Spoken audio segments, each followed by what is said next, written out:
Hey everyone, I'm Aishwarya Mahapatra and welcome back to my channel. On my channel, I've talked about my interview experiences with different companies. I've talked about the offers that I got. I've talked about the rejections and I've also talked about the mistakes that I've made. But today in this video, I'm going to be talking about something similar. I'm going to be talking about my interview experience with Amazon Dublin. Why is this going to be different? It's because this was my first ever interview experience interviewing for an international location. So definitely there were a lot of learnings, there were a lot of mistakes, and I'm going to be sharing everything in this video. So don't forget to watch it till the end. So there are mainly two reasons because of which I thought of applying for this opportunity. Since I had already got the placement, I completely had lost the momentum with coding and I so much wanted to get back. So definitely this was one of the best excuses I could give myself for getting back to coding. And the second reason was I had never ever interviewed for an international position. And so I wanted to experience what it's like to actually interview for an international position. What are the differences in the interview process for the Indian positions and the international positions? So you might be thinking that how did I actually come to know about this opportunity and then how did I actually apply? Did I use any referral or not? So basically, those days I was going through a lot of LinkedIn posts wherein people posted about them getting offers from Amazon Dublin. And I was a little curious about, the positions which are present at Amazon Dublin. So what I did was I talked to some of my friends who actually got selected at Amazon Dublin, and they said that they directly applied to the Amazon's job portal. So what I did was I went directly to the Amazon job portal. I filtered out some international positions, especially the European positions, because that was as according to my interest. And I used no referrals whatsoever. It was directly applying on the careers portal. And now let's talk about the online assessment. I got the online assessment link just after a few days of applying to the portal.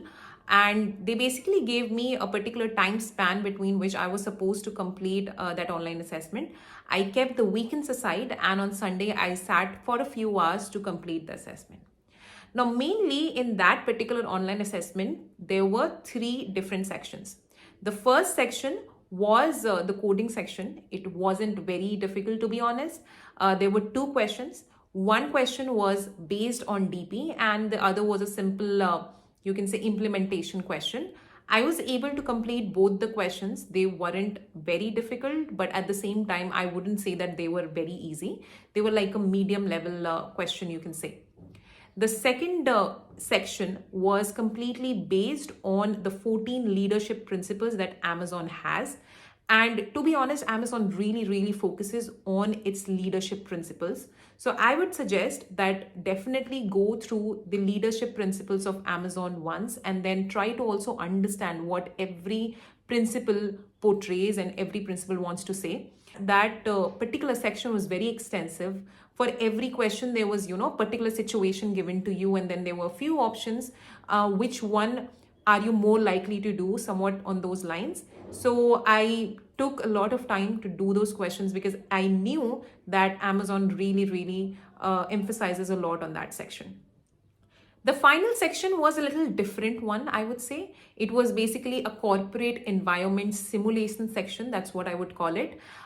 Because it was basically, once you get into the company, how are the things going to be for you? What are the different tasks you are going to be given? And, what are different difficulties or situations you're going to confront?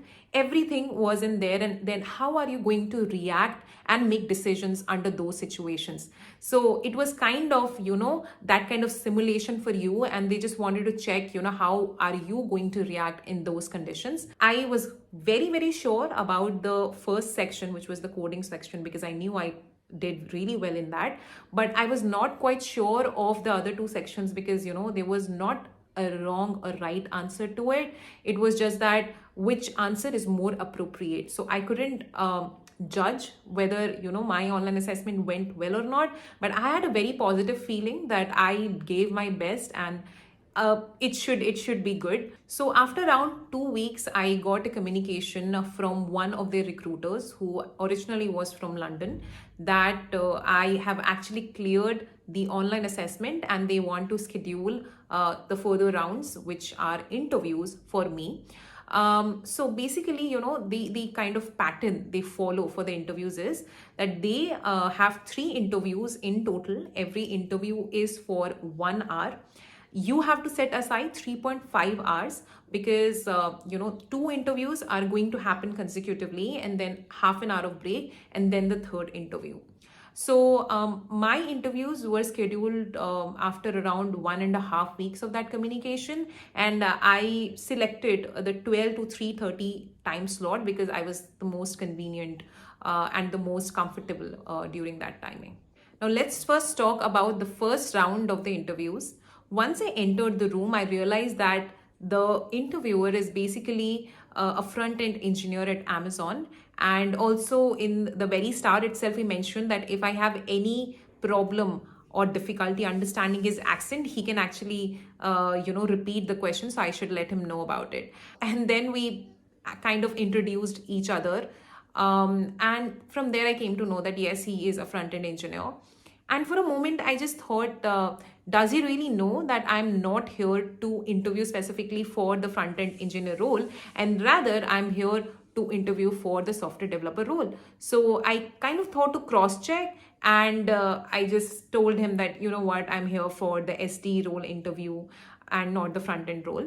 And he was like, oh, is it? But I thought that you are here for the front-end role. And I was like, no, I'm not here for it. And he said, let me check it. And he cross-checked, and then he confirmed that, yes, my bad. I assumed something else. So I really thank to God that I cross-check. Sometimes it's really, really, a good idea to cross-check. And then we started with the interview. Now, what generally happens in the Amazon interviews, especially while you are interviewing for the international locations? So the 1 hour is basically divided into 2 different sections. The first half of it is completely dedicated to the leadership principle questions, and the second half of it is reserved for the technical questions, the coding questions and all. So you have to be really, really good with the leadership principle questions because, again, as I said, it weighs just the half of all your interviews. Now, how would I recommend you to prepare for this particular section? So first of all, as I earlier said, go through all the 14 Amazon leadership principles thoroughly and try to understand what every principle wants to say. Right? And then I will be linking a blog by levels.fyi, which has an amazing explanation of all these principles, and under every principle, what kind of questions can you actually expect, right? So what you need to do is create a Google Doc, write down all these questions, right? And try to relate every question to your prior work experience, the prior events that you might have faced in your college or school life, and then prepare your answers beforehand. So my interview also went in the same pattern. The first half an hour was completely dedicated to the leadership principle questions, and the second was the technical questions. I was asked the questions, I gave them clear answers, and then they asked me some follow-up questions to confirm that whatever I'm saying is true or not. So yeah, here's another tip for you. Don't lie your experiences in front of them, because they will be asking you follow-up questions and they will catch you in case you're lying. And once I was done with the first half of the interview, he started with the second half. So initially he asked me very simple theoretical questions on data structures, which were more or less related to the time and space complexities. I was able to answer all of them with clear explanations. After that, he threw a coding question in front of me, and it was a question based on trees. Now, I tried finding a similar question, but I couldn't find anything around it. So I'll just give you a rough idea of what that question was. So basically, every node of the tree had some value, or let's call it, had some character. Now, what he wanted me to do was to traverse the tree in such a way so that it prints these characters in a desired order. So he gave me a desired order, and it was supposed to be print in that particular order. I was able to do that question. After this, very less time was remaining, but he thought to ask me a follow-up question. He said, now you have that characters list of the desired order, and I want you to build a tree out of it, which is the same, just like the one I asked you in the previous question. So I had some ideas around it. I told him that, but I wasn't able to completely code it because the time was over. He said, it's absolutely fine. You should proceed towards your next interview. And that's how my first round was concluded. So I entered the second room for my second round, and this time there were two interviewers. The first one was the main interviewer, and the second one was the shadow interviewer. Now, this round also had the same story. The first half an hour was dedicated to the leadership principle questions, and the next was for the coding or the technical questions. Now, I remember something of what kind of LP questions they asked me. So they asked me something like, has there been a time when you were given a deadline for the project, but you were not able to complete that project before the deadline? And then how did you manage the situation? How did you finally complete it? And so on and so forth. So I gave answers taking reference from my internship experience at Goldman Sachs. And then the shadow interviewer asked me some follow-up questions on what do you think the kind of mistakes you made during your internship, and what are the improvements you think you could have made. So I explained every point to them, because as I said, I had already prepared all those LP questions beforehand, so it came in very handy. And after that, they asked me a DP question, which was very similar to the Jump Game 3 from Late Code. I gave them a recursive solution to it, and then I memoized it. The shadow interviewer had some doubts, so he asked me some follow-up questions, which I was able to answer. And it was like they seemed very, very satisfied of my answer, of my explanation. And this interview basically finished a bit early. And then they asked me, if you have any questions, you can ask me. So I also had prepared some questions beforehand that I will be asking to the interviewers in case I get the chance. I made a video on this also a few days ago, wherein I talked about what are the top 6 questions you should be asking the interviewers at the end of your interview to end your interview on a high note. And I took one of the questions, or 1-2 questions out of that list to ask my questions. And it was one of the best rounds of all the rounds, I would say. So this is how the second round was concluded.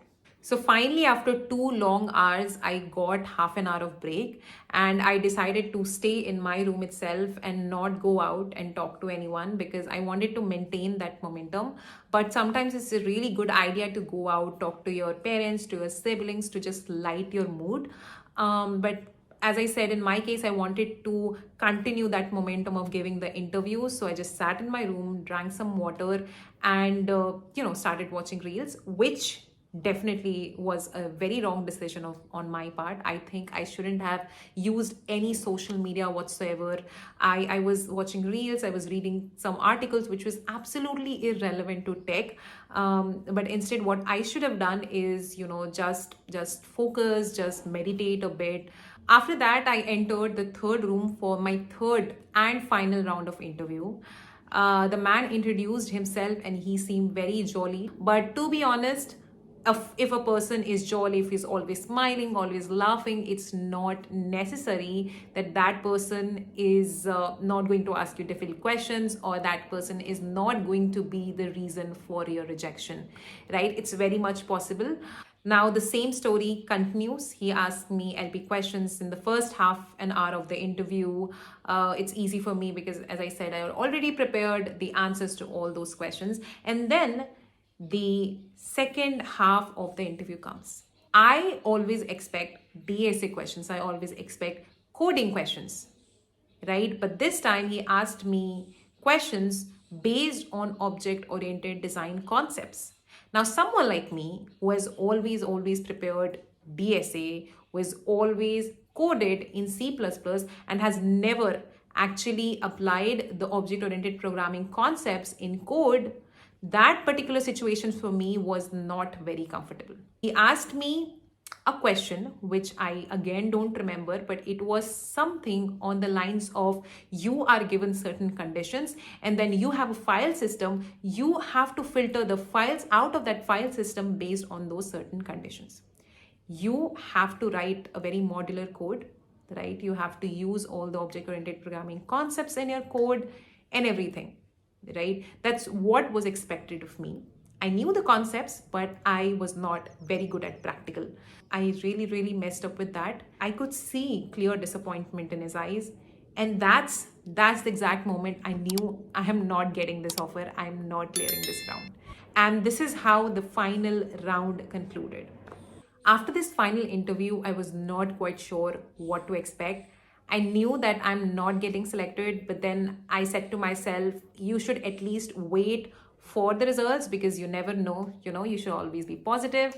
But just after a single day, they rolled out the rejection mail to me. I was not very sad because I already had a good offer with me in hand. But then I thought to at least sit and analyze the mistakes I made during the preparation or the mistakes I made during the interviews. So what I personally feel is that I made a lot of mistakes during my preparation journey itself. I could have used the preparation time, whatever I got, effectively, but I didn't. What I would suggest is everyone should first go through as many interview experiences as possible. Talk to their friends who have gone through the same interview process and probably have cleared it, right? And then, look at the kind of questions they are asking. Look at the frequency of the concepts that they focus upon. And then write down all the concepts that you need to prepare and then prioritize the ones which are asked most frequently, right? So for me, what actually happened was I saw that definitely coding questions DSA is focused upon the most and LP is also equally focused upon. So these are the top two priorities. And then the third priority comes is of OOD, which is the object-oriented design concepts. And the fourth priority was also to go through all the projects that I've actually done before, go through the descriptions of it so that in case they're asking me that project, I'm able to explain them in the best way possible. Now, in case you're not very sure how to explain your project in the best way possible, which will definitely impress your interviewer, you can go through one of my previous videos wherein I talked about all the points that you should keep in mind. And then finally, one thing that I noticed was in the Amazon Dublin interviews, they are not at all asking the CS fundamentals. But then I wanted to be prepared for the worst, and I thought of preparing the CS fundamentals too. Even if I didn't see a single interview experience wherein they asked the CS fundamentals. So definitely the preparation of CS fundamentals was supposed to be the lowest on my priority list. But I was just too scared to have forgotten all the concepts and I wanted to revise them all. So I gave a significant amount of time in revising all those concepts. Also, I was not that good with the object-oriented design concepts practically, and I knew that I have to give some time in practicing it. But I thought, you know what, in India, they don't really ask this. They focus a lot on DSA, and I should be focusing on that only and not on this. That's what really hit me hard in the interviews. So the mistake I made was not understanding the differences between the interview process in India and the interview process abroad. I had built a muscle memory that this is the interview process for freshers all across the world whatsoever, and it's not going to be different. And that's where I was wrong. Now let's discuss about the things that you should keep in mind while interviewing for international positions. The first is they focus a lot on your leadership principle answers. Now you could see this from definitely first the online assessment wherein I got the corporate environment simulation section, and the second how they weigh 50% of your interviews on the basis of how you answer the leadership principle questions. The second thing to keep in mind is, irrespective of you being a fresher or not, you should know the object-oriented programming concept. You should know how to apply the low-level design concepts and everything, because that's not very common in India to ask, these kind of questions to the freshers. But as I could see, it's very common to ask such kind of questions to freshers, while you're applying for international. And finally, you will again have to work a lot on your communication skills. Now, this stands true while you're applying for, Indian locations. But now, when it comes to international locations, you'll have to be good, particularly at English, because that's the only language you can communicate with the other colleagues around you. And if you're not able to explain yourself well, you're not able to convince them about your ideas, they are not clear about what you're saying, then it's not going to work out. So yeah, definitely you'll have to be good in communication, in specifically English. So yeah, that's all about the interview experience with Amazon Dublin. I've shared all the mistakes that I've made, the things that you should be taking care of before preparing for your next interview for an international position. So if you have any similar experiences, definitely write that down in the comment section below so that it helps the community. If you like this video, don't forget to hit that thumbs up. Don't forget to subscribe to my channel. I'll meet you in the next video. Till then, have a good day. Bye-bye.